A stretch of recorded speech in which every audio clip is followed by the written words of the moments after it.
तो जैसा आपने देखा होगा, मूवीज़ में दिखाते हैं या फिर हम लाइव भी देख सकते हैं कि किसी पे कोई आत्मा आ जाती है, पजेस्ड हो जाते हैं। ठीक है, तो क्या ऐसा होता है? तो क्या आप सोल्स भी देख पाते हैं, आत्माएं? हाँ, डेफिनेटली। जब आत्मा पास ऑन हो जाती है तो उसका क्या होता है? एक कॉन्सेप्ट है मुक्ति मिलना। कहते हैं उसके बाद जन्म नहीं होता है आत्मा का। तो क्या ऐसा है? Hey everyone, welcome to the Saurabh Verma show. आज हमने इनवाइट किया है मिस्टर संजीव मलिक जी को, जो कि एक्सपर्ट हैं पास्ट लाइफ रिग्रेशन में, हीलिंग में, हिप्नोथेरेपी में। ओके, तो ऐसी कौन कौन सी प्रॉब्लम्स हैं जो आपको पास्ट लाइफ से रिलेटेड हैं, आज हम उनका सोल्यूशन करेंगे। जी, जी, हाय मिस्टर संजीव नमस्कार। जी, कैसे हैं आप? जी, मैं ठीक हूँ, थैंक यू वेरी मच। आपके सभी दर्शकों को मेरा प्रेम नमन। ओके, स्टार्ट करते हैं।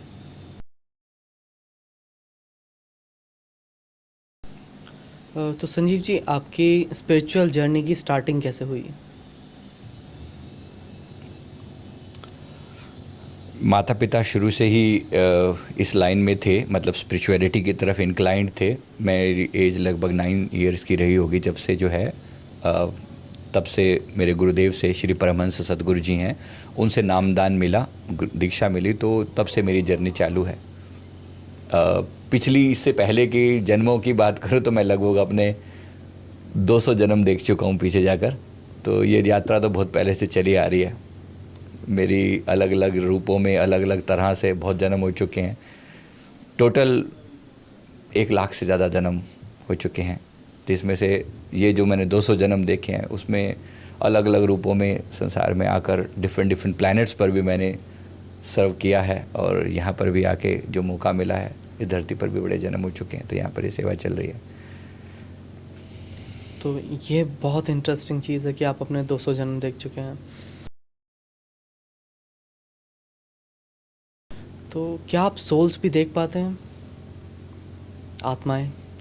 हाँ, डेफिनेटली।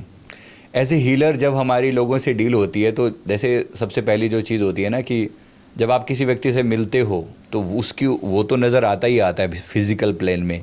एस्ट्रल प्लेन में उसका ऑरा भी दिखाई पड़ता है उसके चारों तरफ। अब जो सोल्स हैं, सोल्स का मतलब है कि उनके पास फिजिकल बॉडी नहीं है, लेकिन वो ऑरा उनका वैसे का वैसा ही है।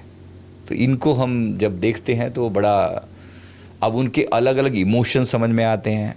जैसे कोई व्यक्ति कभी एक बहुत अच्छा इंसान था तो उसका पॉजिटिव एनर्जी किसी जगह पर अभी भी मौजूद रहती है, और कोई बहुत नेगेटिव था तो उसकी नेगेटिव एनर्जी भी उस जगह पर मौजूद रहती है। तो ये काफ़ी इंटरेस्टिंग होता है देखना, जानना। और शायद आपके दर्शकों के भी काफ़ी एक्सपीरियंसेस इस बारे में रहे होंगे तो ज़रूर अपनी बात आप ज़रूर कमेंट करके लिखें, ताकि आपको भी अच्छा लगे जानकर कैसी दिखती हैं सोल्स के साथ मेरे बहुत सारे एक्सपीरियंसेस रहे हैं। एक एक्सपीरियंस मैंने रिसेंटली कुछ समय पहले अपने चैनल पे शेयर किया यूट्यूब। उसमें जो था, एक रात के समय हम लोग ध्यान कर रहा था मैं, तो एक सोल, एक लेडी की फिगर जो है वहाँ पर अपीयर हुई, जो कि मतलब जैसे दुल्हन वाली लिबास में थी, और उसने एकदम से आकर जब अप्रोच किया तो अब वो उनकी ऊर्जा दिखाई पड़ती है। मतलब जाहिर सी बात है, वहाँ कोई बैठा नहीं है, बंदा नहीं है वहाँ पर, लेकिन जैसे मतलब सिर्फ सोल थी वहाँ पे, कोई इंसान नहीं था? इंसान नहीं था। हाँ, मेरे रूम में मैं अकेला था, और पूरा वो दीवार पर एक, मतलब जैसे एक शेप सी क्रिएट हुई, एक आकृति सी बनी, झिल जैसे नॉर्मली मूवीज़ में दिखती है, सेमी ट्रांसपेरेंट जैसी। तो वैसी वो चीज़ जो है ना, फिर वो आके बात करने, उसने आकर कहा कि मैं बहुत परेशान हूँ, अभी अभी आपने जो नाम जो जाप कर रहे थे, मैं उस समय महामृत्युंजय का जाप कर रहा था किसी क्लाइंट के लिए, और ज़ोर से चैंटिंग कर रहा था। उस समय रात का समय था, लगभग 11:30-12 के आसपास का। तो उस समय वो सोल जो है ना, उसने कहा कि मैं एक शिव भक्त रह चुकी हूँ। मतलब उस सोल ने कहा कि मेरी जो एनर्जी है वो कनेक्ट हुई, तो उसने कहा कि मैं एक शिव भक्त रह चुकी हूँ। मैंने बचपन से भगवान शिव से बड़ा प्रेम किया, बहुत लगाव था मेरा, शुरू से मैंने उनकी खूब भक्ति करी। लेकिन यंग एज आते आते ध्यान थोड़ा संसारी चीज़ों की तरफ जाने लगा, और शादी वादी और ये सब हुआ। जिस लड़के को के प्रति मेरे मन में बहुत लगाव था, उससे मेरी शादी भी हुई, लेकिन उसने इतनी बुरी तरह से मुझे धोखा दिया, चीट किया, और लास्ट में अपनी दूसरी गर्लफ्रेंड के चक्कर में मुझे मार डाला। तो ये एक्सपीरियंस था मेरे साथ, काफ़ी सीवियर एक्सपीरियंस था। फिर उस सोल ने बहुत रोए, पिट मतलब रोना, उनका, उनके इमोशंस वो फील होते हैं। तो केवल दिखता ही नहीं है, मतलब दिखने का मतलब तो चलो एक हल्की सी आकृति सी होती है, आप सुन भी लेकिन पाते हो मेन जो है उनकी जो फीलिंग्स आती है ना, वो ऐसा लगता है जैसे वो वहाँ नहीं हो रहा, वो यहाँ हो रहा है। आप सुन भी पाते हो हाँ, उनको। हाँ। तो ये जो चीज़ होती है ना, ये बड़ी ड्रामेटिक होती है बहुत ज़्यादा, और इमोशंस ट्रिगर करते हैं एकदम से। तो यहाँ एक आपको मतलब उतने हाई लेवल पर आपको जाके उनके बारे में सोचना पड़ता है, क्योंकि आपको उन्हीं के इमोशंस के हिसाब से काइंड ऑफ आपके इमोशन उन्हीं के इमोशन के साथ कनेक्ट हो जाते हैं। अब वो मुझे बार बार मुझे ट्रिगर करे कि मैं जाऊँ और उसके नाम पे बदला लूँ उससे, और मुझे बार बार इस चीज़ के लिए वो करे कि नहीं मुझे उससे बदला लेना है। मैंने उनको जब समझाया, प्यार से निवेदन किया, नहीं समझ में आई उनको बात की। इमोशन बहुत हाई थे कि मुझे तो जीना था, मुझे तो ये करना था, मेरे तो कितना मेरे जीवन के अपने कोई सपने थे। फिर मैंने भगवान शिव से प्रार्थना करी, उनकी ऊर्जा से प्रार्थना करी। तो भगवान शिव की दिव्य ऊर्जा से जो संदेश आया, मैंने कहा प्रभु आप इन्हें ब्लेसिंग दें, कृपा करें, ताकि इनकी जो सोल है वो शांत हो सके। उनको जब शांति थोड़ी सी मिली, भगवान शिव ने उनको ब्लेस किया और उनको वो पुरानी घटनाएं याद कराई, जब वो मंदिर के बाहर बैठकर लंबे समय तक भगवान के ध्यान में सीढ़ियों के पास बैठकर ध्यान क्या करती थी। भगवान ने कहा कि तूने मेरा कितना याद किया मुझे, और लास्ट में जाकर तेरा ध्यान कहीं भटक गया। जब वो मेमोरीज़ को उसके अंदर रिकॉल करवाया भगवान शिव की एनर्जी ने, तब वो कुछ शांत हुई। उसके बाद फिर उसके अंदर से जो हेट्रेड या बदला लेने का जो भाव था वो कम हुआ, और फिर मुझे निर्देश मिले कि इनके निमित्त आप चैंटिंग करो ज़ोर से, और इस सोल को आगे भेजो, मतलब लाइट में भेजो, यहाँ से रिलीज़ करवाओ, पास ऑन कर दो। हाँ, तो उसके लिए प्रार्थना करवाई गई। फिर मेरी एक और स्पिरिचुअल बेटी है, उसकी तरफ उसको मैंने फ़ोन पे लिया और दोनों ने मिल के उसके लिए प्रेयर किया। तब जाके उसकी सोल ने बहुत मुश्किल से करीब 2-2.5 घंटे की मेहनत के बाद उसकी सोल ने यहाँ से जाने के लिए अपना मन बनाया, और फिर भगवान शिव ने कहा कि अब ये मान गई है, अब ये 2-4 दिन के अंदर अंदर रिलीज़ हो जाएगी, लाइट में मर्ज हो जाएगी। ये मतलब कहाँ एक दिव्य अच्छी आत्मा, लेकिन जब मेडिटेशन छोड़ दिया, जब इसलिए लाइन छोड़ दी, तो एकदम से डिफरेंट लाइन में चली गई, और फिर एकदम लास्ट में जो हुआ वो हुआ। जब आत्मा पास ऑन हो जाती है तो उसका क्या होता है? पास ऑन होने का मतलब है कि वो अब आगे की यात्रा पर चली गई है। यहाँ से एक लाइट गेट होता है, लाइट पोर्टल बोलते हैं, या उसे कहीं कोई भी नाम दिया जाए। मेन बात है कि वो यहाँ से आगे चली गई है, अर्थ के डायमेंशन से बाहर चली गई है। अब जैसे हमारे गरुड़ पुराण में बताया गया उनके बारे में कि वहाँ पर यमराज होंगे, वैतरणी नदी होगी, स्वर्ग नरक या जो भी होगा, उनका हिसाब किताब होता है, उनके कुछ कार्मिक चेक किए जाते हैं, और अकॉर्डिंगली उनको आगे की डायरेक्शन दी जाती है कि कहाँ जन्म लेना है, कैसे लेना है। उनका सोल पर्पस डिफाइन किया जाता है, आगे के लिए सोल रिव्यू किया जाता है, वो आगे की जर्नी है। तो वो भी एक बड़ा टॉपिक है, उस पर आप कहेंगे तो फिर बात करते हैं। बिल्कुल। तो ये बहुत ज़्यादा इंटरेस्टिंग टॉपिक्स हैं। हालांकि एक सोल की जब जर्नी डिसाइड होती है तो क्या पहले से डिसाइडेड होती है कि वो क्या करेंगे, यहाँ पे आके वो खुद अपने कर्मों से डिसाइड करते हैं? कुछ पार्ट तो डिसाइड होता है, कुछ पार्ट देखो, हर जन्म की एक लर्निंग होती है, एक थीम होती है। जैसे एक आत्मा को, अब जैसे सपोज एक क्लासरूम में बच्चा जो है ना, पहली दूसरी तीसरी कक्षा में जो बच्चा जाता है, अब उसकी भी एक थीम है भाई, पहली क्लास में जाएगा तो ABC सीखेगा, आगे जाएगा तो और हायर लेवल पर पैराग्राफ पढ़ने सीखेगा, या फिर ऐसे सीखेगा, या फिर एप्लीकेशन लिखना सीखेगा, व्हाटएवर, एक एजेंडा है। ठीक वैसे ही इस धरती पर आने का एक सोल का भी एक एजेंडा होता है। तुम्हें इस बार इस धरती पर जाना है और सेंसिटिव बनना सीखना है लोगों के प्रति। अगली बार जाना है, हो सकता है तुम्हारे लिए रिलेशनशिप को अच्छे मेंटेन करना सीखना हो, अगली बार जाना हो पैसे की कदर करनी सीखनी हो। हर बार का एक एजेंडा डिफरेंट होता है। एक हर जन्म का एजेंडा डिफरेंट होता है। एक एजेंडा भी हो सकता है, मल्टीपल एजेंडा भी हो सकते हैं। तो वो सब जो है हमारी आत्मा के एक स्पिरिट गाइड होते हैं, सोल गाइड, स्पिरिट गाइड, या उनको कोई भी नाम दिया जाए।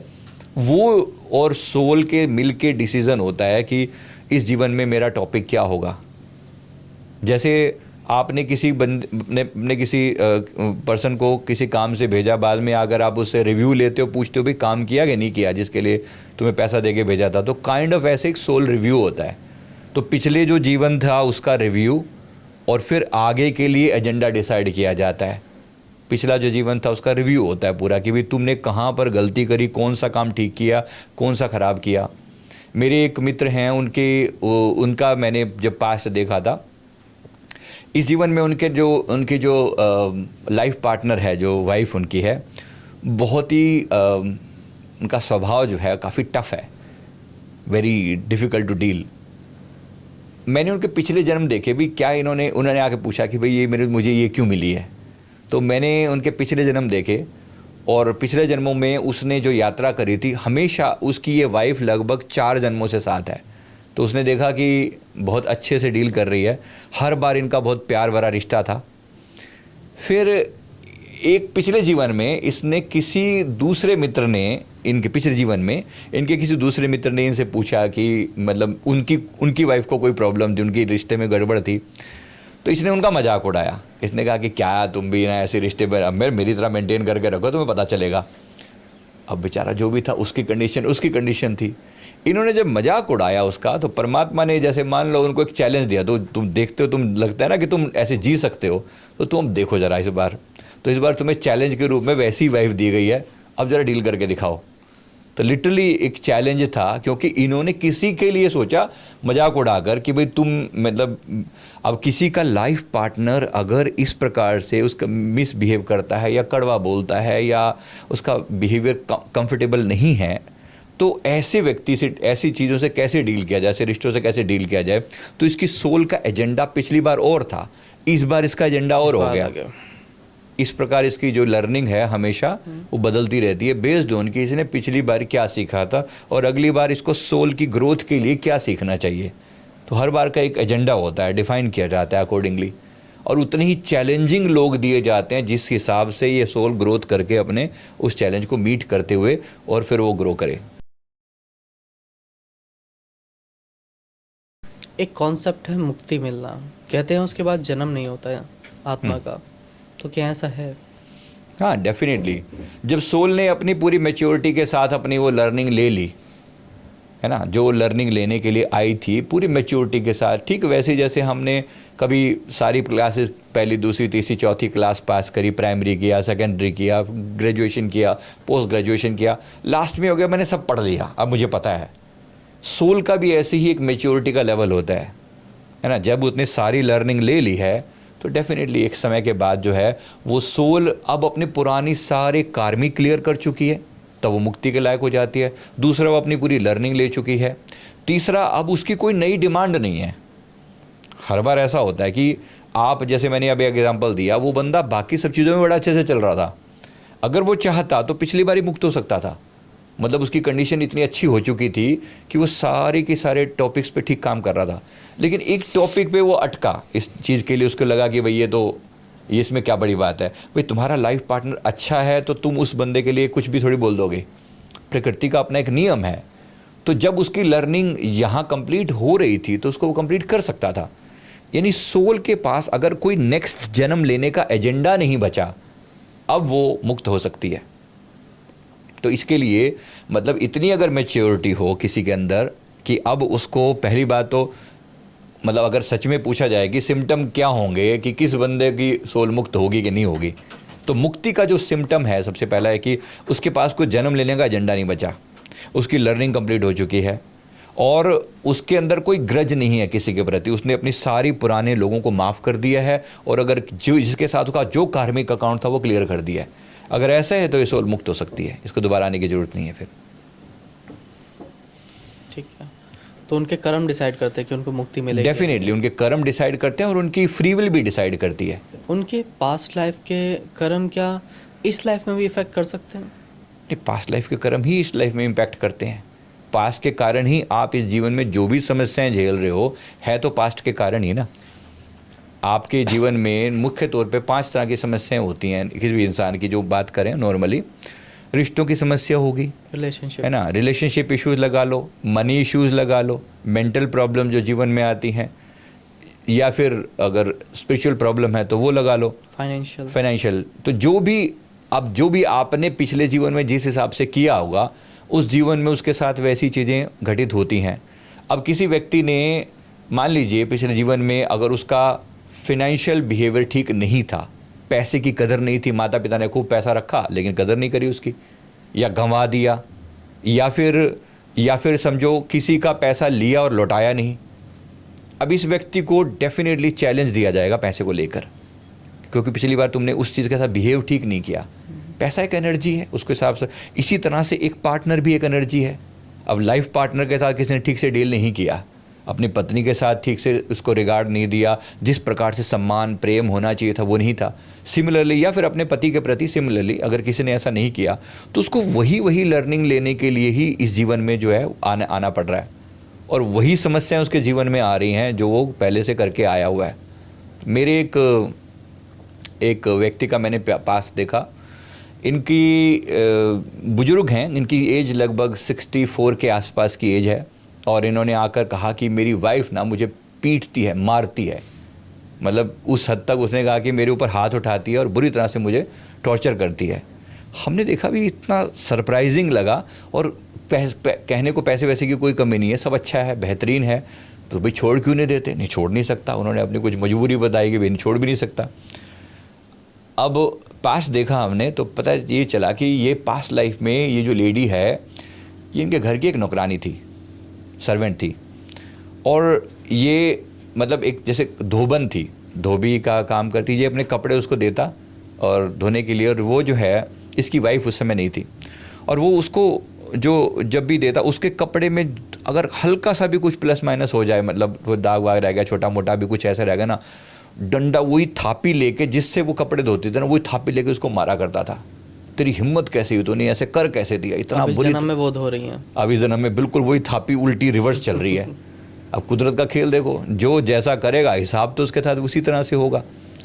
सेम जैसे अब ये मैंने आपको बताया रिलेशनशिप इशू को लेकर, चीटिंग को लेकर मन में आ जाता है। कोई लोग पूछते हैं कि भाई क्या सच में अगर कोई मेरे को आज के टाइम में मेरे को कोई व्यक्ति मेरा पार्टनर चीट कर रहा है तो ऐसा क्यों? क्वाइट पॉसिबल कि आपने भी किया होगा। बात यह है ना कि आप किसी भी चीज़ के लिए सीधा सीधा किसी को ब्लेम नहीं कर सकते। आप ये नहीं कह सकते ना कि ये बुरा है, आप सीधा एक बंदे के ऊपर लेबल लगा के बुरा टैग कर दो कि ये बंदा बहुत बुरा है। तो तुम कौन सा दूध के धुले हो? प्रकृति तुम्हें कभी भी ऐसा नहीं करती। नेचर का सिंपल रूल है, अगर आप आपका बिहेवियर ठीक है, दुनिया में आपकी फ्रिक्वेंसी से मिलते जुलते लोग ही आपको मिलेंगे, या फिर वो लोग मिलेंगे जिनके साथ आपने कभी ना कभी कुछ ना कुछ कार्मिक मिस्टेक कर रखी है। जहाँ तक इसकी बात है, एक लेडी ने हमें बताया कि उसका हस्बैंड उसी के सामने किसी दूसरी लेडी को घर में लेकर आता है। मतलब इस हद तक चीटिंग का वो लेवल है कि सीना जोरी भी, और साथ में वो बुला के लाता उसी के सामने जो है। तो वो इतनी परेशान थी इस बात को लेकर कि मैं कैसे सहूँ, मैं तो मर जाऊंगी ऐसे वैसे करके। उसने कई बार हमने देखा कि पास्ट लाइफ में ये लेडी एक जेंट्स फॉर्म में थी, मेल फॉर्म में थी, और उस समय में गुलाम प्रथा चलती थी। और उसने इस एक मतलब अपने ये जो पति था बिल्कुल रिवर्स था, ये दोनों का जोड़ा, मतलब हस्बैंड वाइफ का जोड़ा ना रिवर्स था, वो हस्बैंड और वो वाइफ। ये मेल फॉर्म में थी, और ये मेल फॉर्म में किसी गुलाम को खरीद के ले आई थी, घर पे ले आया था, मतलब उसमें मेल फॉर्म में। तो गुलाम को ला के और उसको अपने घर में रखता था, और इस पति को रखैल की तरह ट्रीट करता था। जो मतलब पति जो पत्नी था पिछले जीवन में, इतनी बुरी तरह से उसको टॉर्चर करता है, नौकर से भी कम दर्जा दे रखा था। प्रकृति का न्याय, जैसे ही गेम चेंज हुआ, कॉस्ट्यूम चेंज हुआ, परमात्मा ने उठा के रिवर्स कर दिया सारा खेल। जो पीड़ा, जो तकलीफ जिस फॉर्म में तुमने दे रखी है ना, परमात्मा को कोई शौक नहीं है कि तुम्हारे जीवन में कोई दुख दे। तो दुख वही दिया जा रहा है जहां तुमने कोई एनर्जी भेजी है। प्रकृति का सिंपल सा रूल है, जो तुम यूनिवर्स को दोगे ना घूम फिर के, वही तुम्हारे पास आएगा। सम्मान दिया है, सम्मान मिलेगा। प्यार दिया है, प्यार मिलेगा।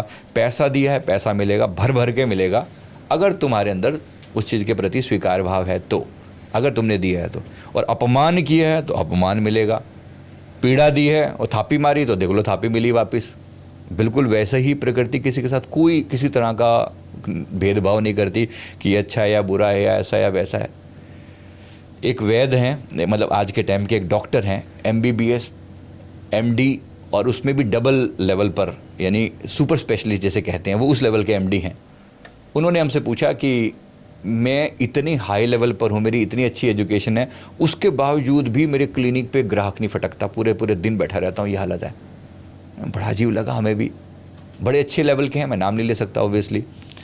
तो फिर मैंने उनका पास देखा, पास में पता चला कि ये पिछले जीवन में भी एक वैद्य थे, आज जो एक डॉक्टर हैं, एक वैद्य थे। उस समय इनका खूब दबदबा चलता था, मतलब आसपास में इनके लेवल का, इनके नॉलेज के लेवल का, इनके ज्ञान के लेवल का कोई दूसरा पर्सन नहीं था। तो खूब उस चीज़ का पहले तो निष्काम भाव से लोगों की खूब सेवा करते रहे, अच्छे से, प्यार से। एक समय के बाद जब इनका बोलबाला होने लगा, जब खूब नाम फेमिलियर होने लगा, तो इन्होंने फिर मनमानी शुरू कर दी पैसे के मामले में। भाई अब इनके पास कोई विकल्प तो है नहीं, जो आएगा मेरे पास ही आएगा, ओवरचार्ज करना शुरू तो जो मन में आता बोल देते। कोई छोटी से छोटी चीज़ के लिए भी अपनी ज़मीन मेरे पास रख दे, इतने 10 सिक्के लगेंगे सोने के, बेचारे के पास कांसा नहीं होता था उस समय, कांसे के सिक्के चलते थे, तांबे के, तो वो नहीं होते थे, और वो अपनी तरफ से चांदी या सोना ऐसे मांग करता। कभी कभी तो उनके बच्चों तक को उसने मतलब वो रख लिया अपने पास, पैरवी के लिए रख लिया कि भाई मेरी आगे तुम्हारे बच्चे सेवा करेंगे, जब तक ये पैसा नहीं है मेरे पास आओ, ये बच्चे तुम्हारी मेरी सेवा करेंगे। इस प्रकार से बहुत परेशान किया लोगों को, बहुत हद तक। लास्ट में जाकर मतलब अपनी मनमानी, इलाज करने का हुनर भी है पर at the same time charge भी बिल्कुल ऐसा कि पूछो मत। प्रकृति का न्याय। आज सब कुछ है, ज्ञान में कमी नहीं है, बंदा नहीं आके देता उसके उनकी शॉप के ऊपर, उनके क्लिनिक पर। फिर हम मेरे से पूछा उपाय क्या करूं। देखो पहली चीज़ ये है कि अपने रेट कम करो, अपनी अकड़ कम करो, और थोड़ा सा लोगों के प्रति स्वीकार भाव में। दिन में मैंने बोला कि आप या तो हफ्ते में एक दिन ऐसा रखो जिस दिन आप बिल्कुल टोटल फ्री ओपीडी करो, या दिन में 1 घंटा ऐसा रखो डेली कि आप फ्री ओपीडी दो। भाई इस समय से इस समय तक मैं फ्री, और बाकी समय जो भी चार्ज होता है वो भी एक नॉमिनल वे में लेके देखो, आपकी लाइन जो है ना सब ठीक होगा। और चीज़ें हुई भी सी। अभी अब तो टाइम हो चुका है उनको काफ़ी हद तक, और बहुत चीज़ें रिकवर हो चुकी हैं।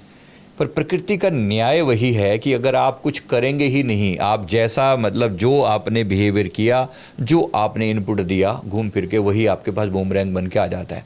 तो जीवन की हर छोटी से छोटी समस्या जो पीछे से चली आ रही है, ये पास्ट की है। पर ऐसा नहीं है कि आप पिछली चीज़ों से बंधे हुए हो और आप कुछ नया कर नहीं सकते। डेफिनेटली अगर आज इन्होंने अपनी गलती को करेक्ट कर लिया तो चीज़ें ठीक भी हो गई हैं। तो इसका सॉल्यूशन हो सकता है। डेफिनेटली सॉल्यूशन है। आप उस मिस्टेक को जानिए और सुधारिए। पहली चीज़ होती है माफ़ी मांगना। कम से कम माफ़ी तो मांगिए अगर किसी चीज़ को आप करेक्ट नहीं कर सकते तो। एक व्यक्ति है उसका मैंने पास देखा, उसके शरीर में ना कुछ अजीब सी बीमारी होती है। कहते हैं हर थोड़े दिनों में कभी यहाँ कुछ घाव हो रहा है, फिर वो घाव 10, 15, 20 दिन चलता है, ठीक हो जाता है, रिकवर हो जाता है, फिर कहीं यहाँ हो जाएगा, फिर कहीं यहाँ हो जाएगा। पता नहीं कोई बीमारी का नाम भी बता रहे थे, मुझे वो तो याद नहीं, लेकिन कहीं पर घाव हो जाते हैं अलग अलग बॉडी के पार्ट्स में। हमने उनका जब पास देखा तो हमें ये समझ में आया ये व्यक्ति एक शिकारी था। अब वो गुलेल से मारता और पक्षी के जहाँ लगता, कभी ऐसे मर रहा है, कभी वैसे मर रहा है, किसी गर्दन पे लगा, किसी की आंख पे लगा, किसी के कहीं लगा। अब गुलेल मार रहा है, कितनी दूर पे जा क्या निशाना लगा होगा, जैसे लगा कितने पक्षी मारे। उस समय अपना जुनून, एक पागलपन हुआ करता था, मार मार के मजा आता था। देख, लोगों को दिखाया करता, देख मेरा निशाना देख, उड़ा देता था, है ना। हाँ, तो देखो मेरा निशाना देखो, ये देखो कैसे मारता हूँ लोगों को, गुलेल से मारता है। जहाँ जहाँ जिस पक्षी को जहाँ मारा वहीं आकर उसको वो तकलीफ होती है।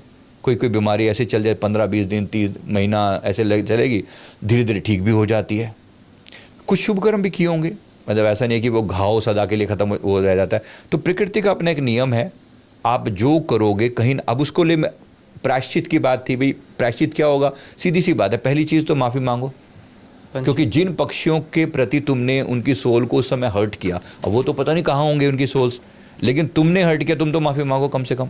तो जैसे जैसे ये बंदा माफ़ी मांगता गया, रो के प्रार्थना कर करके, और फिर भगवान पशुपतिनाथ की प्रार्थना करने को कहा, यानी भगवान शिव की प्रार्थना करने को बोला, और पक्षियों को दाना डालने को बोला। इनको रिकवर होते होते होते होते करीब अभी है कि चीज़ें बहुत मिनिमम लेवल पर हो गई हैं, होती हैं लेकिन बहुत ही कम आई। थोड़ी सी तकलीफ हुई, थोड़ा पेन हुआ, और 1 आध दिन में रिकवर हो गया। जो बात पहले 15-20 दिन चला करती थी, महीना चलती थी, पैसा खर्च होता था, वो बड़ी जल्दी रिकवर हो जाता है। तो पास्ट का मतलब केवल इतना सा है कि आप अपनी मिस्टेक्स को सुधारो। बाकी परमात्मा को कोई शौक नहीं है कि हमारे साथ कोई दुश्मनी नहीं है कि इस बंदे को मुझे सज़ा देनी है, ऐसा कुछ नहीं है। राइट। मेरा, आप जैसे बता रहे थे कि एक ऑरा का कलर नज़र आ जाता है कि कैसा है। हाँ जी, ठीक है।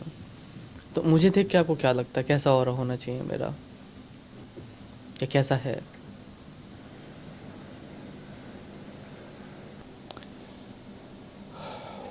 वाइट में ग्रीन कलर है आपका, इसका मतलब ये है कि कहीं ना कहीं एक हीलिंग एनर्जी मौजूद है आपके अंदर, कंपैशन है लोगों के प्रति, किसी का दुख देखकर आप मतलब अपने आप को कहीं ना कहीं आपको बहुत ज़्यादा फील होता है, दुख को अंदर तक फील कर पाते हैं, और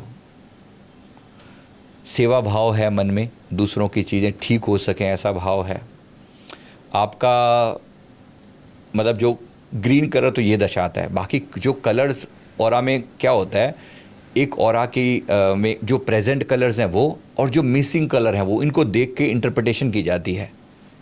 जो मिसिंग कलर हैं आपके ऑरा में, जो दिखने वाला जो प्रोमिनेंट कलर है, पिंक प्रोमिनेंट है, ग्रीन प्रोमिनेंट है, और जो गोल्डन लाइट होती है वो उसका ट्रेसेस मौजूद हैं, यानी कहीं ना किसी देवी देवता की ब्लेसिंग्स आपके साथ हैं। जो मिसिंग कलर्स हैं वो ब्लू कलर मिसिंग है, वो जो सेकंड कलर मिसिंग है वो ऑरेंज कलर मिसिंग है। इसका मतलब ये होता है कि कुछ आपको अभी जो जिन चीज़ों पे काम करना पेंडिंग है, वो पेंडिंग है आपको अपने थ्रॉट चक्र पे, आपको अपने सैक्रल चक्र पे काम पेंडिंग है, और कहीं ना कहीं रूट पे भी काम पेंडिंग है। काम पेंडिंग का मतलब होता है कि इस जगह पर वो ऑरा वीक है, तो ऑरा में जो मिसिंग कलर होते हैं वो ये बताते हैं। यानी यहाँ अगर कुछ भी ऐसा करेंगे तो इससे आपकी जो पर्सनैलिटी में निखार आएगा, जो आपकी कमी कहीं पे भी लगती है तो वो आपको ऑटोमेटिकली उससे चेंज आना शुरू हो जैसे जाता है। आपने कहा पिंक एंड वाइट प्रेजेंट है, तो Yes. पिंक का मतलब क्या होता है? पिंक का मतलब एक लविंगनेस का कलर होता है, इन जनरल एक लविंग एटीट्यूड होता है एक व्यक्ति के अंदर, ये एटीट्यूड है ऐसा। और ग्रीन होता है सेवा भाव के लिए, हेल्पिंग हैंड के लिए, सेवा भाव के लिए, किसी के प्रति संवेदनशीलता, सेंसिटिविटी, इवन उसके बारे में सोचना कि हाँ इसकी प्रॉब्लम को मैं क्या सोल्यूशन दूँ, ये वाला भाव।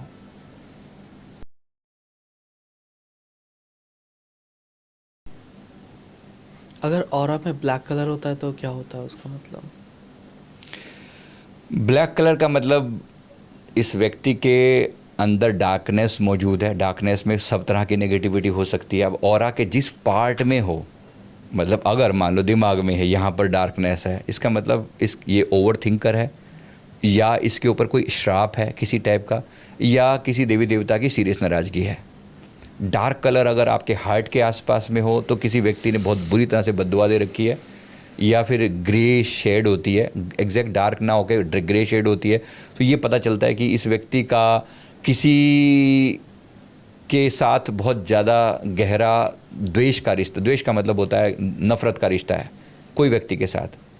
डार्क नहीं होना चाहिए कभी भी। ग्रे या डार्क कलर या मरून डीप कलर जो भी होते हैं ना, ये शो करते हैं कि यहाँ पर ब्लॉकेज है, मतलब कोई ऐसा ट्रॉमा, कोई ऐसा दर्द, कोई ऐसी पीड़ा है जो अभी तक हल नहीं हुई है, वो लेके बैठा हुआ है, उस चीज़ को गहरा लेके बैठा हुआ है ऐसा। ओके।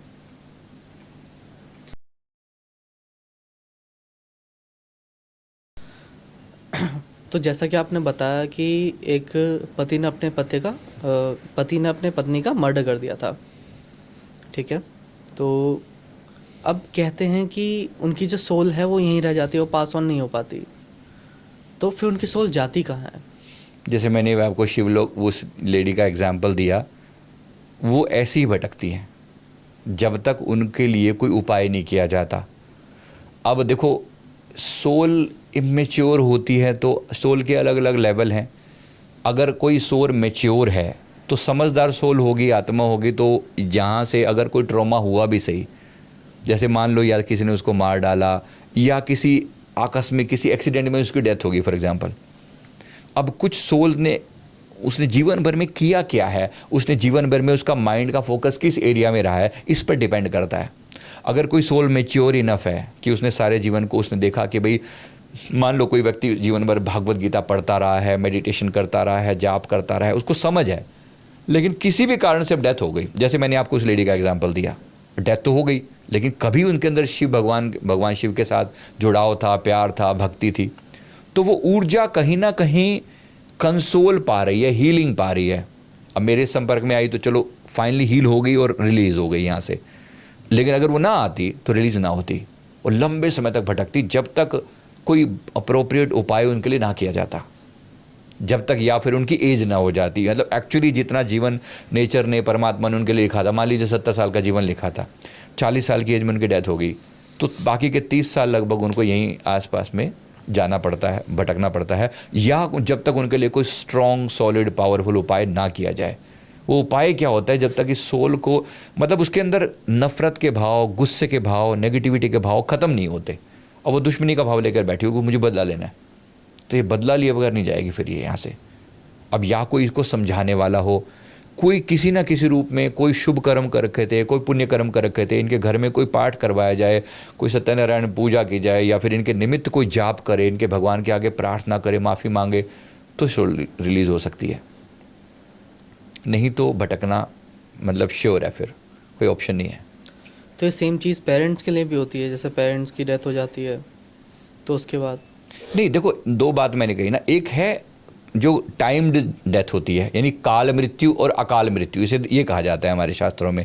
काल मृत्यु का मतलब टाइम्ड डेथ है, अब समय ही उतना निर्धारित था, समय निर्धारित था तो फिर कोई ऑप्शन ही नहीं है, फिर वो सोल, इसका मतलब ये नहीं है कि समय, मतलब अगर व्यक्ति, ऐसी सोल अगर जाएगी तो तुरंत मुक्त हो जाएगी, ऐसा नहीं है बिल्कुल भी। लेकिन जो अकाल मृत्यु तो डेफिनेटली अटकती है। काल मृत्यु वाली जो सोल है उसके भी साथ डिपेंड करता है कि वो सोल की फाइनल किस रूप में, उसका संसार के प्रति जो मोह था, वो कितना अटैचमेंट थी। अब कोई भी कैसी कंडीशन हो सकती है जिसके कारण कोई सोल अटक सकती है। यहाँ पर अटकने के पीछे मेन कारण क्या होता है, जीवन भर किसी फीलिंग के साथ जिए है, वो किसी इमोशन के साथ जिए है, या तो किसी के प्रति बहुत ज़्यादा दुश्मनी का भाव रख के जिए है। टाइम्ड डेथ भी हुई तो भी दुश्मनी मेंटेन रहती है, क्योंकि इमोशंस पर कोई कंट्रोल नहीं है किसी का भी। चाहे बाहर से शरीर मर गया, इमोशन नहीं मर रहे।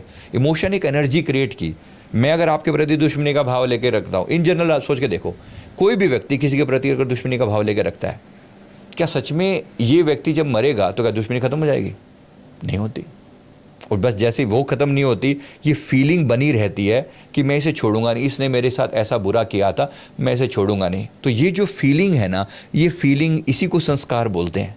मृत्यु हो गई, शरीर मर गया, लेकिन संस्कार यूं के यूं कैरी फॉरवर्ड होते हैं।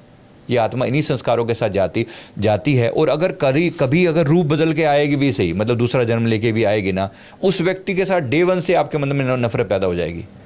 इसलिए बड़ा अजीब सा नहीं लगता कई बार कि यार अच्छा खासा बंदा, आप अभी जस्ट मिलते ही और कुछ ही टाइम के अंदर आपके साथ उसके साथ टसल होनी शुरू हो जाती है कि यार पता नहीं क्या है इसके साथ। जब भी इसको देखता हूँ ना, मेरे को गुस्सा सा आने लगता है, नाराज़गी सी होने लगती है, तकलीफ़ होने लगती है। एक मेरे एक क्लाइंट हैं, मतलब उनका बड़ा अजीब सा केस था। उन्होंने कहा कि मेरी बेटी, उनकी बेटी सिर्फ अभी 2 साल की है, कहते जब से पैदा हुई है ना, मेरे दिल में तब से आता है इसका गर्दन घोट दूँ, इसका गला दबा दूँ। बड़ा अजीब लगे हमें भी सोच के, भी ये क्या बात है, माँ अपनी बेटी के प्रति ऐसा कैसे सोच सकती है। लेकिन जब उसने बार बार ये बात कहा, उसने कहा कि एक बार नहीं, मेरे मन में बार बार रिपीटेडली ऐसा आता है कि इसकी मैं गर्दन दबा दूँ। मैंने कहा यार बात तो सीरियस है बहुत। फिर हमने पास में जाकर देखा तो पास लाइफ में ये जो उसकी बेटी है, ये इसकी दोनों बहनें हुआ करती थी, सगी बहनें हुआ करती थी। ये बड़ी बहन थी और उनकी बेटी जो है छोटी बहन हुआ करती थी। बड़ी बहन की शादी हुई, अच्छे से अपने घर में सेटल हो गई। उसके पति जो है जब 8-10 साल हो गए शादी को, खूब आपस में इन दोनों की खूब अच्छी बनती थी। 8-10 साल हो गए तो छोटी बहन जो थी वो तब तक यंग हो गई थी। पति एक दिन उसको लिवाने के लिए ससुराल, मतलब अपने इसके मायके में आए, और फिर इसके पति का और इसकी छोटी बहन का आपस में अफेयर हो गया, और एक टाइम के बाद ये उसको लेके भाग गया, या फिर समझो ये उसके साथ चली गई, भाग गई, जो भी है। यानी अपनी बड़ी बहन का घर बर्बाद करके ये वहाँ से निकल गई, और सारा जीवन उसके अंदर ग्रज बना रहा। मतलब मेरी छोटी बहन ने मेरा घर जो है ना उजाड़ डाला, कितना दर्द हुआ होगा उसका। पूरा जीवन उसने उस दुख में बिताया। अब प्रकृति का नियम देखो, दोनों में कभी प्यार भी था, और फिर लास्ट में ऐसी दुश्मनी का भाव पैदा हुआ कि मेरा घर उजाड़ डाला इसने, कभी सामने आया तो छोड़ूंगी नहीं। अब उस भाव से वो भी मर गई, वो भी मर गई। अब इस जीवन में देखो खेल चेंज हुआ, ये बड़ी बहन बन के, ये माँ बन के आई, उसी के घर में वो बेटी बनकर आ गई। अब वो उसके मन में भाव स्वाभाविक है, बिल्कुल नेचुरल सी बात है। जिसने उसका घर ही उजाड़ दिया होगा, इतने इंटेंस इमोशन थे, इतने भाव थे कि मेरा घर उजाड़ा, इसने छोड़ूंगी कैसे। अभी भी वही फीलिंग आती है। तो फिर इसके लिए उपाय किया हमने उसको लिए। हमने कहा देखो अब जो भी है इस वक्त वो आपकी बेटी है, और मर्यादा ये कहती है कि आप अपनी बेटी का पालन ढंग से करो, ये परमात्मा ने आपको भी एक टास्क दिया है, वरना आपके साथ ये घटना क्यों घटती, चलो जो भी हुआ अब इसको करेक्ट करोगे या आप इसको फिर किसी और दूसरे मुकाम पे पहुंचाओगे। यानी अगर तुम इस समय बदले लेने के भाव में या कुछ उल्टा सीधा करोगे, एक तो इसी जीवन में जेल में सड़ोगे, जाहिर सी बात है कोई गवर्नमेंट सरकार कहीं ना कहीं तुम्हें छोड़ेगी थोड़ी। दूसरे यहाँ का जो कानून है, फिर परमात्मा का कानून है कि तुमने बेटी का पालन क्यों नहीं किया, चलो जो भी था। अब उसने बात को समझा, धीरे धीरे करके रियलाइज़ किया, फिर उसने माफ़ी मांगनी शुरू करी। सोल लेवल पर एक प्रेयर की जाती है, जब ऐसी कोई कंडीशन आए तो सोल लेवल की प्रेयर होती है, इसको होपोनोपोनो प्रेयर बोलते हैं। I am sorry, please forgive me, thank you and I love you. एक फीलिंग है, मतलब वो भाव दशा उसकी तरफ एनर्जी रूप में उसकी तरफ भेजी जाती है, वाइब्रेशंस भेजी जाती हैं उसकी तरफ, जिसके साथ हमारे मन में कड़वाहट हो, ताकि उसके और हमारे बीच का जो कड़वाहट है वो दूर हो सके। तब जाके अगर वो रिश्ता ठीक मतलब अगर वो एनर्जी लेवल पर वो डेंसिटी जो थी अगर वो कम होती है, तो वो चीज़ें रिश्ते जब सुधरने शुरू हो जाते हैं।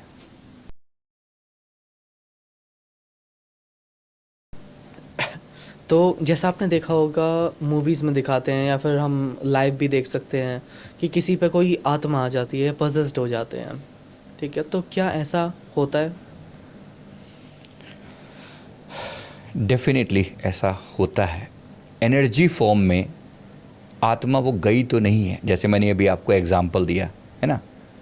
अब वो सोल मौजूद है, सोल मतलब एक एनर्जी मौजूद है वहाँ पर। देखो मेरे इमोशंस भी एनर्जी हैं। अभी मैंने आपको एग्जांपल दिया, एक तरीका तो ये है, मान लो मेरी आपकी किसी का लेवल पर कोई नाराज़गी है, कोई दुश्मनी टाइप की चलेगी मान लो। अब अगर मैं मर गया तो मेरी एनर्जी जो कि गुस्से की या नफ़रत की एनर्जी थी, एनर्जी मौजूद है। मान लो मेरा शरीर छूट भी गया, शरीर छूटने के बाद भी भौतिक शरीर नहीं है, लेकिन वो एनर्जी मौजूद है। Energy cannot be created, cannot be destroyed, सिर्फ ट्रांसफ़र होती है। वो यहाँ से वहाँ जा रही है, सिर्फ ट्रांसफ़र हो रही है। तो अब ये एनर्जी जब तक अप्रोप्रिएटली हैंडल नहीं की जाएगी तो इसी को हम सोल पोजेशन बोल देते हैं। अब सोल पोजेशन का एक एग्जांपल बताता हूँ।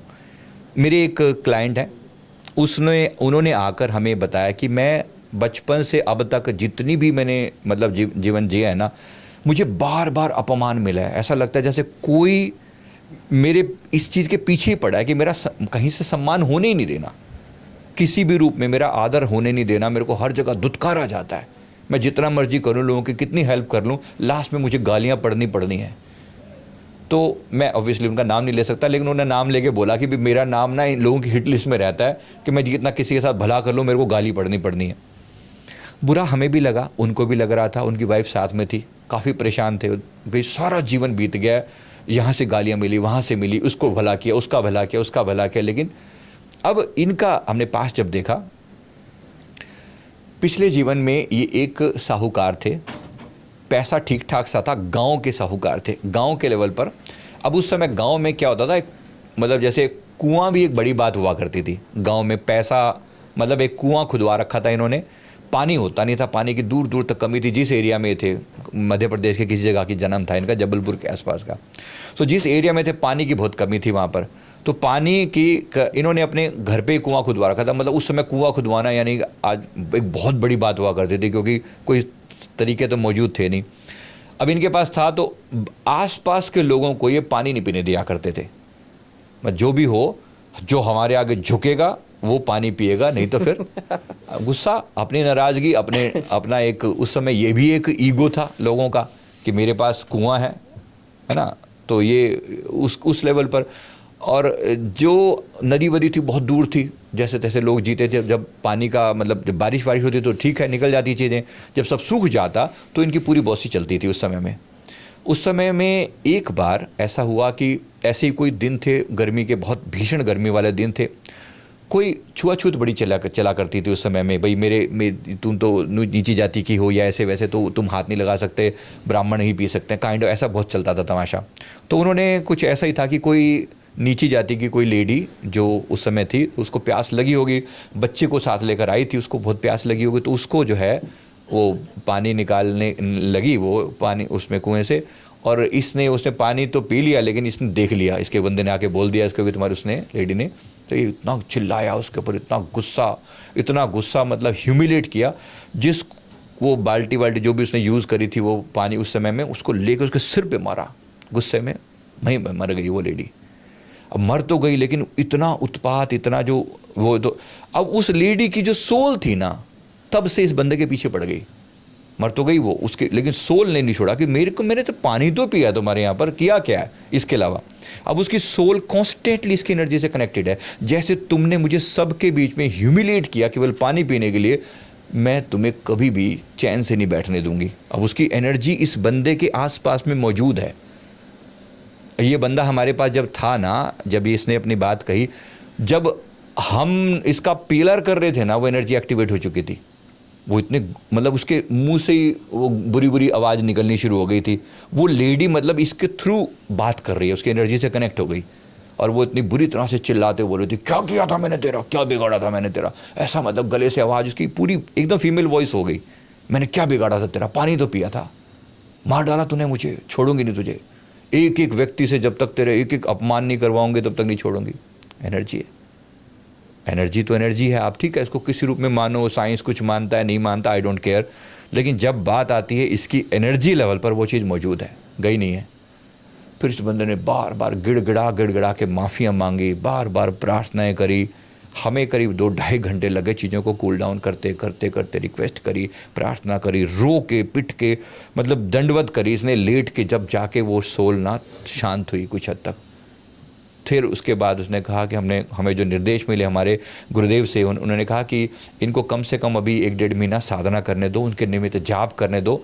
वो सोल जब तक शांत होकर यहाँ से इनकी एनर्जी से डिटैच नहीं होगी ना, तब तक ये दुखी रहेंगे, उसके बाद ये शांत हो जाएंगे। क्या सोल एग्जैक्टली बॉडी कंट्रोल कर सकती हैं? यस, कर सकती हैं, जैसा मूवीज़ में दिखाते हैं वैसे? बिल्कुल भी, वो भी हो सकता है, उल्टे चढ़ जाते हैं दीवार पे? क्वाइट पॉसिबल, चीज़ें हो सकती हैं। एनर्जी है, समझो ना बात को। अब आपकी एनर्जी देखो क्या है ना, इस व्यक्ति की एनर्जी कॉन्स्टेंटली उसको झेले जा रही है, तो ये इसकी खुद की एनर्जी वीक पड़ती चली जा रही है। एक तरीके से वो वीक एनर्जी है जो इसकी सोल पर हावी होती चली जा रही है, और जब वो हावी हो जाती है तो इसके मन में, इसको पूरा बॉडी को भी और इसके माइंड को भी कंट्रोल कर लेती है। इसने कहा कि मेरे मुंह से कभी कभी ऐसे शब्द निकलवा देती है जो मैंने सोचे भी नहीं होते, और कहीं से फिर उसके बाद मुझे जो गालियाँ पड़ती हैं, जो मेरा अपमान होता है, मुझे लगता है मैंने कब बोली ये वाली बात, लेकिन बोली गई। लोग बोलते हैं कि तूने ऐसा बोला था इसके सामने, तो मैंने इसकी गालियाँ दे दी थी। किसी अच्छे इंसान को, किसी सरपंच को गाली दे दी, और वो जाहिर सी बात है वो छोड़ देगा तुम्हें। अब वो बुलवाया किसने, वो इसने बुलवाया। तुम्हारे पूरे बॉडी का जो सबसे कमज़ोर पार्ट होगा ना, उस पर कब्जा करती है सबसे पहले। यही ओरा की बात कर रहा हूँ मैं आपको। अभी मैंने आपको ओरा बताया था ना, मैंने कहा था ओरा में ये कलर मिसिंग है, तो जिसके ओरा में जहाँ कमी होगी ना एनर्जी की, जहाँ पर शॉर्टेज होगी ना, ये एनर्जी वहीं जाके बैठ जाती है। अब किसी के थ्रोट पर बैठ जाएगी, किसी के हार्ट पर बैठ जाएगी, किसी के सैक्रल पर, किसी के रूट पर। बॉडी में एक पार्ट ऐसा होगा, या एक या दो या ज़्यादा भी हो सकते हैं, जहाँ उसको कॉन्स्टेंटली तकलीफ देगी वो, और एक सर्टन टाइम पे आकर उसी चीज़ से फिर वो उसको या तो बीमारी बन के, या उसको किसी रूप में, किसी न किसी रूप में उसके अंदर से वो उससे गड़बड़ करेगी, जब तक उसको शांति नहीं मिलेगी, जब तक उसके साथ उसका कनेक्शन बना रहेगा। तो उस एनर्जी से कनेक्शन ख़त्म करना बहुत इंपॉर्टेंट। डेफिनेटली। और ऐसा कोई भी, पहली बात तो ऐसा काम ना करें कि किसी को तकलीफ़ दी जाए। जीते जागते इंसानों को भी लोग तकलीफ़ देने से बाज नहीं आते, और मरों की तो बात ही क्या करके लोग भूल जाते हैं। पीछे किसी बंदे का हमने पास्ट देखा, उस बंदे ने मतलब इस जीवन में पैसे की समस्या से जूझ रहा है, इतना दुखी है, मतलब पैसा का कहता है, ऐसा लगता है जैसे एक एक पाई का मोहताज हूँ, और घर पूरा का पूरा ऐसा। पिछले जीवन में एक बहुत रिच पर्सन था, तब नई नई कारें चली थी, 1930s की बात है, मतलब इंडिया में कारें बिल्कुल नई सी आई होगी, तो उस समय बहुत रिच था। इसने एक मात्र कार, जैसे आसपास के समझो कि 50 गांव में कोई कार ही नहीं है, इनके पास एक कार है, तो कार से अपना ऐसे लेके पों करता हुआ निकला करता था, तो जा रहा है और वहाँ पर किसी को ठोंक दिया, गाड़ी वाड़ी चल रही, कंट्रोल ऐसी था, तो उठा के किसी को मार डाला। अब वो जो बंदे को मारा वो अपने घर का अकेले था, ब्रेड अर्नर था। अब वो एक बंदा मरा, उसके साथ उसके परिवार के जो 10-12 लोग थे सब सड़क पर आ गए, लिटरली, जिसको दुखी हो रहे हैं, परेशान हो रहे हैं। अब उन सब की जो हाय लगी, जो बद्दुआ लगी, अकारण मृत्यु थी उसकी, उसका कोई कारण नहीं था, इसने अपनी उससे गाड़ी से उसे ठोक डाला, मार डाला। अब उन सब को ने जो पीड़ा झेली, 10-12 साल, जो 8-10 मेंबर थे, 10-12 साल जो पीड़ा झेली, वो सारी पीड़ा अल्टीमेटली किसको झेलनी पड़ेगी? कारण तो यही बना ना, वो सारी एनर्जीज के साथ कनेक्ट हो गई। अब जब तक उनके साथ हिसाब किताब नहीं होगा, he has to bear the pain. इस तरह से ये एनर्जी जो है वो कनेक्टेड रहती है। अब जब तक ये बंदा माफ़ी नहीं मांगता, बार बार माफ़ी मांगे, क्षमा, माफ़ी पहली चीज़ है। दूसरी बात यह है कि कुछ ऐसा करे कि वो गरीबों के प्रति शुभ कर्म करे, थोड़ा बहुत सही, चाहे 1 रुपया भी दे रहा है, कुछ दे रहा है, कम से कम किसी का भला कर रहा है, किसी की दुआएं ले रहा है, जो कुछ हद तक उसे शांत कर रही है। तो पहली चीज़ है माफ़ी, फिर दूसरी चीज़ है उसके प्रति शुभ कर्म करना, और तीसरी चीज़ किसी न किसी उपाय के रूप में, जैसे अगर ग्रहों का कोई उपाय किया जाए अकॉर्डिंगली, अब जैसे इसका जो ग्रह नीच का है उसके कोरिस्पॉन्डिंग कुछ उपाय करे, महालक्ष्मी के मंत्र का जाप करे, तो कुछ समय में इसकी जो नेगेटिविटी है वो कम हो जाएगी और ये बंदा अपनी प्रॉब्लम से बाहर आ पाएगा। क्या मेरे ऑरा में डार्क या ब्लैक कलर लगा आपको? कितना ज़्यादा? बोला नहीं मैंने, सॉरी। कितना ज़्यादा?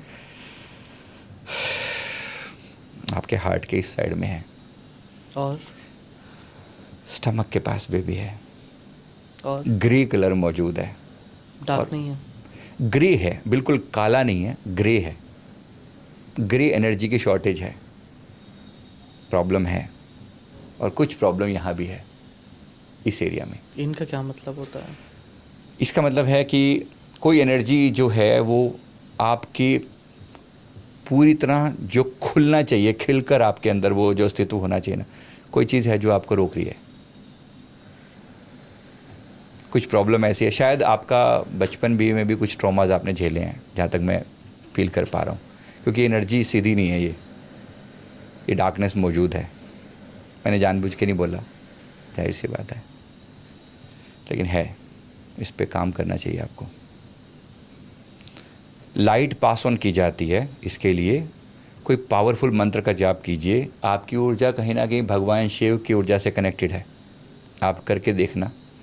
अगर आप महामृत्युंजय का जाप टारगेटेड करो, टारगेटेड का मतलब होता है जाप करना और ये फील करना कि मेरे ऑरा में जहाँ जहाँ पर भी डार्कनेस है वहाँ पर ये लाइट चली जाए, तो ये जब ठीक होनी शुरू होती है। इसमें करीब आपको 6 महीने का टाइम लगेगा अगर आप डेली 7 माला का जाप करें तो। स्टमक पे डार्कनेस का मतलब? यस, स्टमक पे डार्कनेस का मतलब ये होगा कुछ फियर्स हैं जो अटके पड़े हैं, फियर्स हैं, कुछ फोबियाज़ हैं। इसके कारण या तो डाइजेस्टिव सिस्टम में गड़बड़ हो गई, या कुछ ही चीज़ों में मतलब कॉन्फिडेंस कहीं ना कहीं वीक जाएगा, डाउन जाएगा, या फिर डिसीज़न लेने में दिक्कत होती होगी, या फिर हाँ, मतलब ये मुख्य तौर पे ये सारी बातें मैंने लगभग कह ही दी हैं। ये सब आपको प्रॉब्लम कहीं ना कहीं रहेंगी। यहाँ पे डार्कनेस मतलब? अब यहाँ पे डार्कनेस का मतलब है कि एक्सप्रेशंस पूरे खुलकर नहीं होंगे। मतलब जो एक्सप्रेशन का मतलब बोलना, या जो बात आपको कहनी चाहिए, जो जिस तरीके से अपने आप को पूरा खुल के ज्ञान अंदर से फ्लो करना चाहिए, वो फ्लो नहीं है। वो एनर्जी कहीं ना कहीं अटकी हुई है अभी। तो जैसे गरुड़ पुराण में कहा गया है कि जब किसी की डेथ हो जाती है तो आत्मा 13 दिन तक, जब तक उसकी 13वीं नहीं होती, घर में रहती है और वो देखती है अपने फैमिली को, रिलेटिव को कि वो क्या कर रहे हैं। तो क्या ऐसा सच में होता है?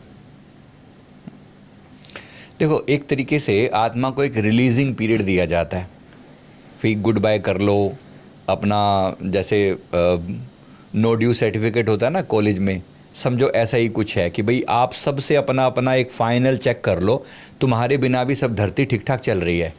क्योंकि हर बंदे का कंसर्न है, जाहिर सी बात है। कल तक हम सबके साथ बात कर रहे थे, मिल रहे थे, मेरे दुनिया भर के कंसर्न थे, ये मेरा बेटा, ये मेरी बेटी है, ऐसा है वैसा है, ठीक चल रहा है नहीं चल रहा है, इसका क्या होगा, उसका, सब चीज़ें थी। आज एकदम से सडनली, या फिर चलो ग्रेजुअली भी, भाई मेरा यहाँ से जाना हो रहा है, तो एक होता है ना अभी चलो कंक्लूड करके जाना। परमात्मा ने एक 13 डेज़ का एक टाइम पीरियड दिया है कि कंक्लूड कर लो, एक बार देख लो तुम्हारे बिना सब दुनिया ठीक ठाक है। तो वो आत्मा को एक वो टाइम दिया जाता है, एक प्रेत शरीर के रूप में उसे वहाँ बिठाया जाता है और कहा जाता है कि एक बार अच्छे से इनके साथ अपना डिस्कनेक्ट कर लो और देखो कैसी चीज़ें चल रही हैं। तुम्हारे बाद हर एक व्यक्ति की एनर्जी कैसी है, तुम्हारे को कौन देख के रो रहा है, तुम्हें याद कर रहा है, तुम्हारी किन गुणों को याद किया जा रहा है, किस बात की वजह से, कौन सी चीज़ें तुमने अच्छी करी, कौन सी बुरी करी, वो कुछ समय के लिए उसको उस एनर्जी वहाँ पर मौजूद रहती है और उसके साथ डिस्कनेक्ट करने का टाइम पीरियड सपोज उसे दिया जा रहा है। अगर कोई सही आत्मा ने अगर जीवन ठीक ठीक बिताया है तो वहाँ से प्यार से डिस्कनेक्ट होकर 13 डेज उसको यहाँ से विदा हो जाना चाहिए। आइडियली कोई बहुत अच्छी आत्मा है तो उसको तुरंत विदा हो जाना चाहिए, और कोई उसके बावजूद भी परमात्मा एक टाइम पीरियड और भी दे देता है। चलो अगर मान लो इस दिन भी नहीं गए तो 40 डेज़ के बाद तो चले ही जाना चाहिए। 40 डेज 40 है ना। उसके बाद भी टाइम दिया जाता है कि चलो अब इतने में तो चला ही जाएगा इंसान की, भाई अब क्लियर हो गया।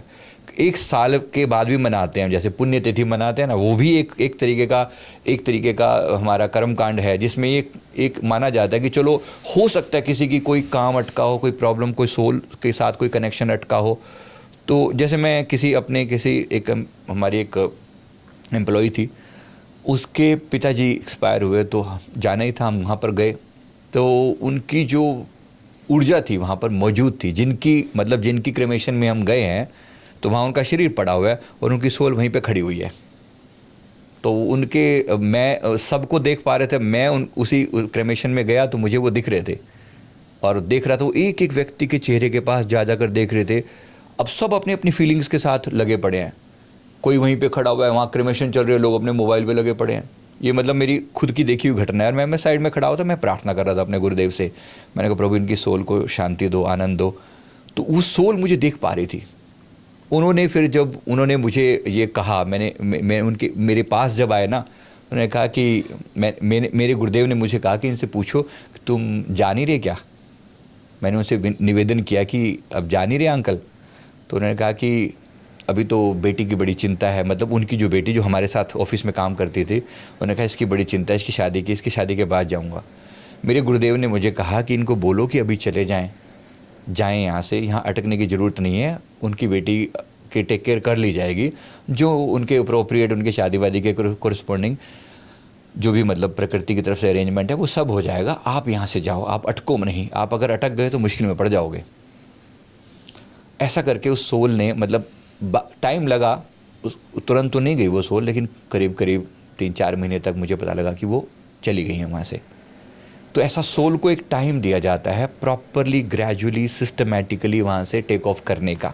लेकिन फिर भी बहुत सी आत्माएं ऐसी होती हैं जो नहीं कर पाती। अभी ये तो चलो हमने नॉर्मल बात करी, किसी की सोल किसी ग्रज में अटकी हुई है, दुख में अटकी हुई है, पीड़ा में अटकी हुई है, बदले की भावना से अटकी हुई है, वो नहीं जाती। फिर वो टाइम लेती है, बहुत टाइम लेती हैं। कभी कभी तो वो बिल्कुल फिर वो एग्रेसिव हो जाती हैं, वो सोल्स मतलब नेगेटिव हो जाती हैं। इसलिए कोई जगहें हमने सुनी होगी, बड़ी हॉन्टेड सी जगह हो गई है वो हॉन्टेड जगह का मतलब है कि वहाँ पर कोई ऐसी सोल है जो जाने के लिए तैयार नहीं है, उसकी उस जगह से, उस चीज़ से कोई अटैचमेंट अटकी पड़ी है। मैं साउथ दिल्ली में किसी घर में गए हम लोग, किसी ने बुलाया था, तो उन्होंने कहा कि मेरे घर में ना जैसे रात को कुछ आवाज़ सी आती है, कभी लगता है जैसे टैप चल रही है, मतलब बाथरूम में टैप चल रहा है, पानी चल रहा है, सडनली यहाँ से कोई दरवाज़ा बंद कर रहा है, खट से दरवाज़ा ऐसे आ रहा है, हवा चल रही है, किसी ने खिड़की खोल दी, कुछ ऐसी घटनाएं होती हैं। ऐसा कुछ बहुत डरावना तो नहीं लगता, लेकिन अजीब बड़ा लगता है कि हो क्या रहा है। तो फिर हम जब गए तो हमने उनकी एनर्जी को चेक करके देखा, उन्होंने पहले फ़ोटो भेजी, फिर फ़ोटो जैसा क्लियर नहीं हुआ, फिर हम गए वहाँ पर, जाके देखा वहाँ पर, तो उन्होंने घर पे ना फ़ोटो लगा रखी थी, मतलब फ़ोटो फ्रेम करके। तो मैंने पहले मैंने कहा ये कौन है, कहते मेरे पिताजी थे। कब गए हैं, इनको करीब 3 साल हो चुके हैं। अब जब हमने अपनी एनर्जी लेवल पर थोड़ा चेक करके देखा तो पिताजी वहीं मौजूद हैं, उनके घर पे ही मौजूद हैं। और हमने जब उनसे एनर्जी से मतलब कनेक्ट करके देखा तो वहाँ से जवाब आया कि मैंने अपने खून पसीने की कमाई से ये घर बनाया है, जब इसके मुहूर्त का टाइम आया तो मेरा शरीर छूट गया, ऐसे कैसे चला जाऊँ यहाँ से, आई विल नॉट गो, मेरा घर है ये, इनको बोलो मेरे हिसाब से रहें, नहीं तो इनको निकाल दूंगा मैं। मतलब ही वॉज दैट वे कि तुम मेरे हिसाब से चलोगे, मेरा घर है ये, तुम मेरे हिसाब से चलो, मेरे रूल्स फॉलो करो तो ठीक, नहीं तो मैं निकाल दूंगा यहाँ से तुम्हें। अभी तक तो मैंने किसी को कुछ कहा नहीं है, दैट वे। फिर हमने बड़ी प्रार्थना करी, निवेदन किया कि चलो जो हुआ, अब उनको रिक्वेस्ट करी, क्योंकि प्रॉब्लम है ना, ऐसी एनर्जी जीवन भर जिसने अपना करके अब घर के प्रति इतना ज़्यादा लगाव है, अब वो एनर्जी जाने को तैयार नहीं है। हम क्या कर लेंगे, रिक्वेस्ट कर सकते हैं, हाथ जोड़ सकते हैं, प्रार्थना कर सकते हैं, ऐसी एनर्जी जाने के लिए तैयार नहीं होती, बड़ी मुश्किल से। तो फिर उनको बोला 40 दिन तक लगातार प्रेयर करो, वो माँ काली को मानते थे, उनको कहा उनके लिए प्रार्थना करो लगातार, शायद एनर्जी रिलीज़ हो जाए। फिर एक समय के बाद जो है उनकी सोल को शांत किया, मतलब शांत हुई जब उन्होंने अपने इष्ट के भगवान की पूजा करी, प्रार्थना करी लगातार, तो वो सोल कुछ हद तक शांत हुई। कुछ समय के बाद फिर वो रिलीज़ हुई वहाँ से। तो डिपेंड करता है कि कितने दिन तक रहेगी सोल और उसके लिए उनके लिए क्या किया जा रहा है।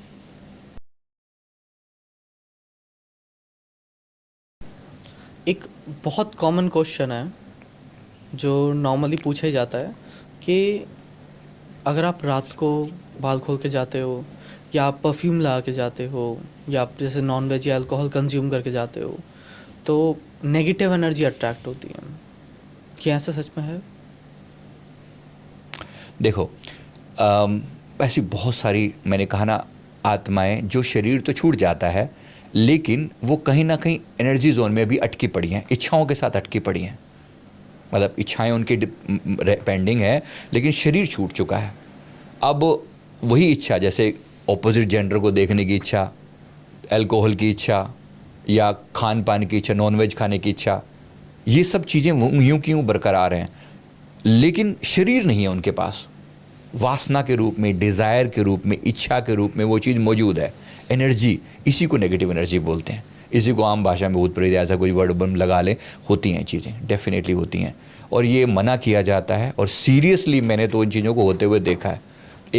हमारी एक बहन है, मतलब क्लाइंट है, मैं वैसे बड़ी दीदी के रूप में उनको कह रहा हूँ, उनके साथ हुआ था।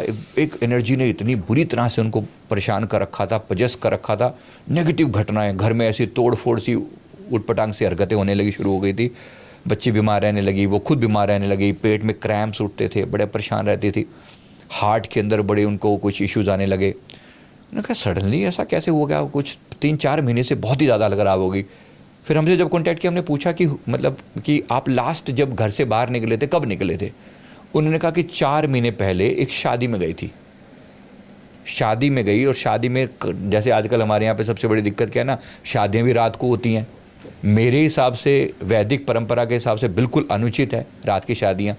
दूसरा, अब होती शादियाँ भी कोई मतलब ऐसी जगह पर होंगी जैसे थोड़ा सा जो बैंक्वेट हॉल वगैरह होते हैं, कभी कभी शहर में ऐसे ओपन से एरिया में होंगे, है ना, लोगों को वो ज़्यादा अच्छा लगता है। लेकिन अब उसमें दिक्कत क्या है?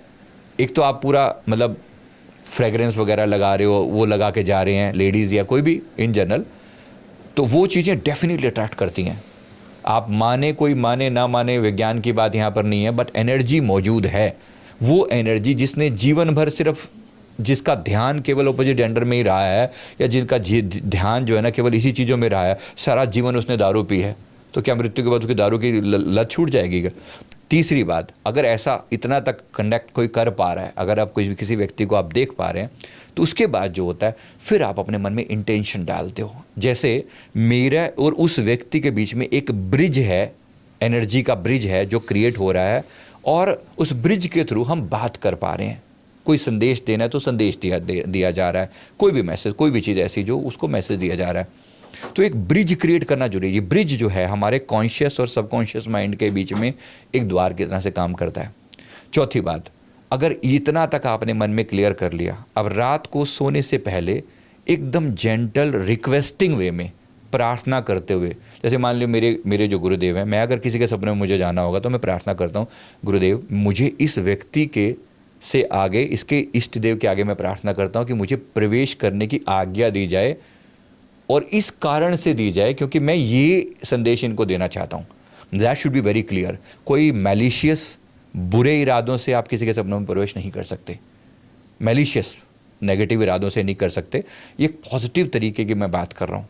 करने वाले कुछ नेगेटिव भी करते होंगे, I don't know, but this is वो हमारी जो मर्यादाएं हैं, वैदिक जो मर्यादाएं, मैं उसी के हिसाब से बात करूँगा। फिर आप प्रार्थना के रूप में ऐसा करते हो कि मैं उसके व्यक्ति से कनेक्ट कर पा रहा हूँ, और फिर मैं रात को सोने से पहले अपने इमेजिनेशन में उस व्यक्ति के साथ वो बात करता, जो मैसेज मुझे उसको देना है वो करते हुए मैं अपने रिलैक्स हो जाता हूँ और नींद में चला जाता हूँ। तो नेचर अपने आप फिर कनेक्ट कर देती है, उस ब्रिज को कनेक्ट कर देती है। ऐसा भाव डाल के अगर आप करते हैं तो ये सपना में प्रवेश करना पॉसिबल होता है। पर मैं फिर वही वाली बात कर रहा हूँ, ये बिल्कुल भी ज़बरदस्ती वाला काम नहीं है, और बिना परमिशन के तो बिल्कुल भी नहीं है। That should be very very clear. Right? क्या टेलीपैथी अब भी होती है? यस, टेलीपैथी भी होती है। टेलीपैथी भी इसी तरह का ही कुछ काम है जहाँ पर आप किसी व्यक्ति को के माइंड में कोई संदेश दे सकते हो। इसका मतलब भी कुछ इसी टाइप का ही है। अब इसमें भी अगेन पहली वाली वही बात है कि कोई ज़बरदस्ती नहीं है। आप किसी व्यक्ति के दिमाग में कोई संदेश देना चाहते हो बिना बोले, उसके पीछे भी जो लॉजिक है वो ये है, एक चीज़, आपकी कोई मैलिशियस नेगेटिव इंटेंशन नहीं होना चाहिए।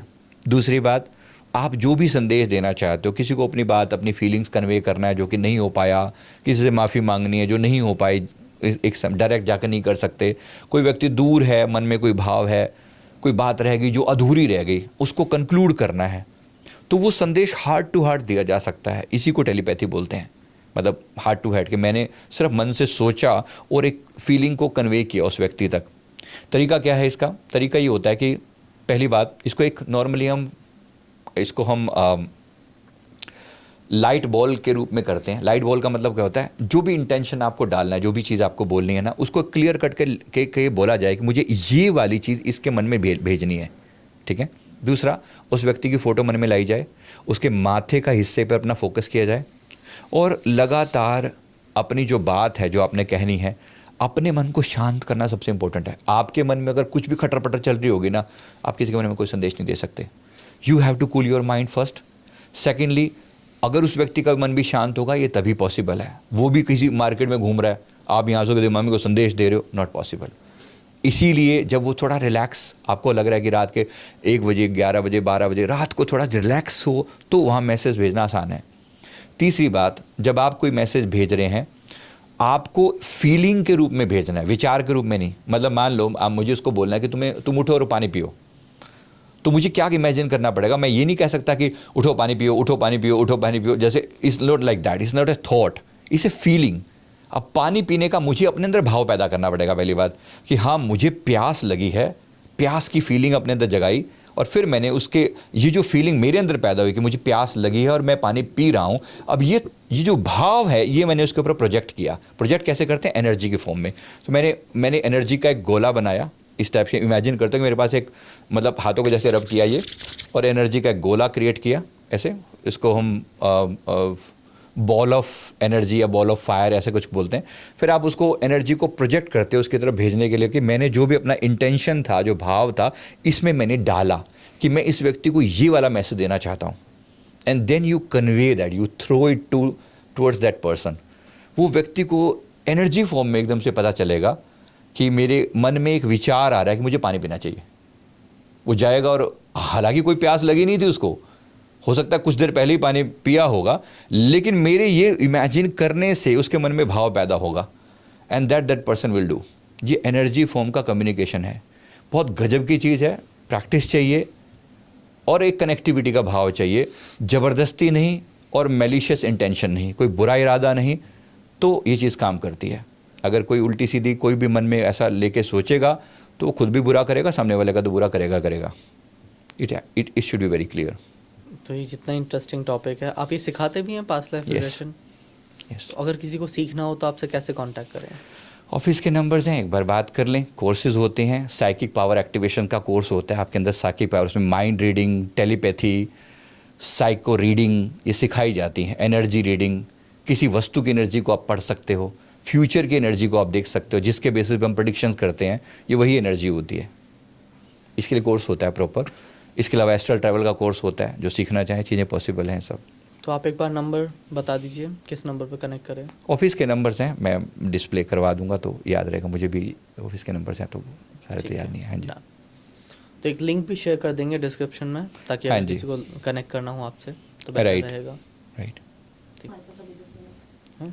ठीक है। तो रैपिड फायर करते हैं। आप एक लाइन में बताइए,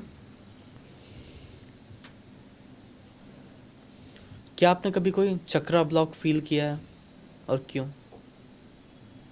डेफिनेटली चक्र ब्लॉक होते हैं, अपने भी दूसरों के भी होते हैं।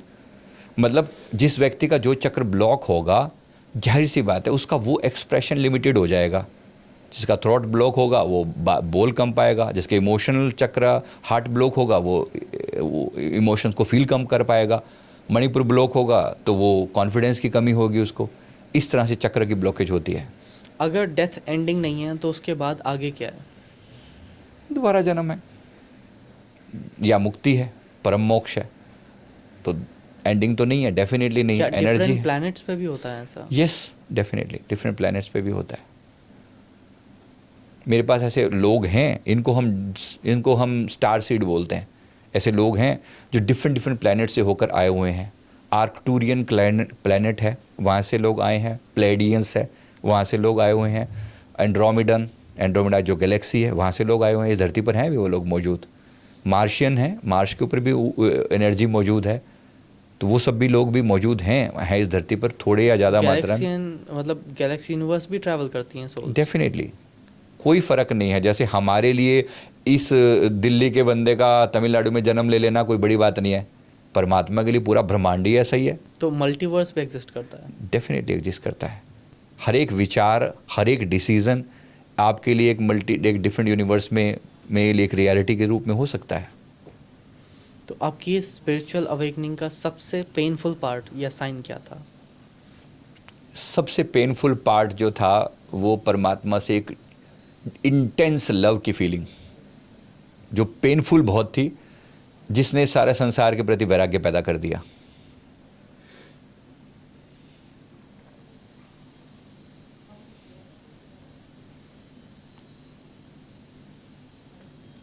क्या इमोशनल डिटैचमेंट होनी चाहिए? अगर आपको किसी भी रिश्ते को बेहतरीन तरीके से निभाना है तो डिटैच्ड अटैचमेंट एक वर्ड यूज़ किया जाता है। डिटैच्ड अटैचमेंट का मतलब है ये मेरा नहीं है, फिर भी मुझे अपनी रिस्पॉन्सिबिलिटी निभानी है ना। बहुत फ़र्क है इन दोनों बातों। डिटैच्ड अटैचमेंट, फिर एक्सपेक्टेशंस नहीं होती? एक्सपेक्टेशन नहीं होती। आप सिर्फ अपना फ़र्ज पूरा करते हो। एक टीचर ने स्टूडेंट्स के प्रति अपना फ़र्ज पूरा किया, अपनी चीज़ को बेहतरीन ढंग से पढ़ाया, पर ये उम्मीद नहीं है कि मेरे सारे बच्चे एकदम नंबर 1 लेकर आएंगे। नहीं लेकर आए तो वो बैठ कर रोएगा नहीं। बस ये आत्मा की एक क्वालिटी जो आप पर्सनली सबसे ज़्यादा फील करते हैं? प्रेम, पीस, लव। मेरी सबसे इंटेंस इमोशंस में से एक है। बचपन से मेरा नाम भी यही था, प्रेम।